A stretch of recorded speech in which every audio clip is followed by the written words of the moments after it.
yow sama mbokk maa ngi bëgg nga xam benn mbir bu am solo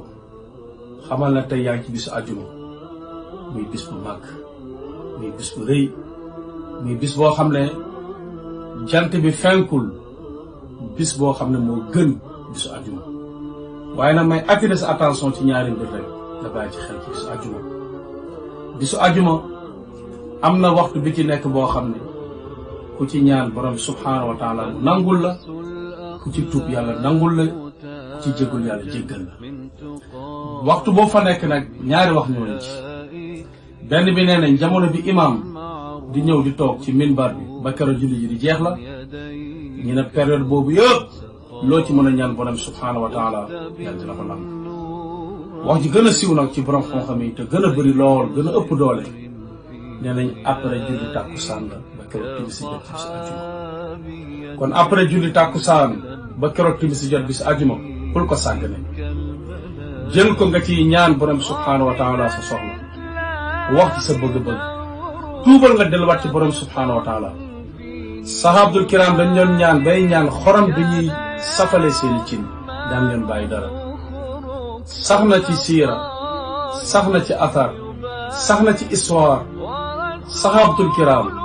sahaaba yi de bisu àjjuma après tàkkusaan dañ ko uti woon programme amuñoon beneen activité daanañu ziyaare kenn daanañu waxtaan ak kenn daanañu déplacé wu dañ doon toog seen néeg yi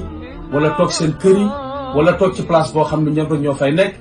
di ñaan borom bi subhaanahu wa taala ba keroog timis di jot kon nañ ko fonk beneen ñaareel mbir bi may attirer sa attention mooy lan kasratu salaatu ala nabi mooy nga bëri li ngay julli ci yorante bi sallallahu alayhi wa sallam bisu àjjuma yow sansam digleen nañ ci julli ci moom lu bëree bëri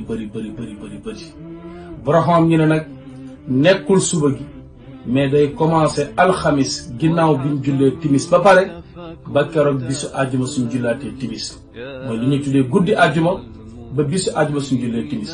loo ci munti julli ci yorante bi sallallahu alayhi wa sallam dee ko def bu ko utal lim soo nekkee si oto yi def ko soo nekkoon ci bureau yi def ko soo nekkee ci marché yi def ko foo munti nekk sa làmmiñ nay takk di tooy ci tudd yorante bi sallallahu alayhi wa sallam di julli ci moom ki nga xam ne mooy Saïd Hawa dafa bind benn téere tuddee ko Muhammadur Rasulullah muy wax ci importance bi nekk ci julli ci yorante bi sallallahu alayhi wa sallam xéewal la barke la réussite la day tijji buntu doomu aadama kon nañ bëri lool li ñuy julli ci yorante bi sallallahu alayhi wa sallam sopp nañ ci lool te xadis la di jàng suuratul Kahfi soo ko mënee wasalaamu aleykum wa rahmatullah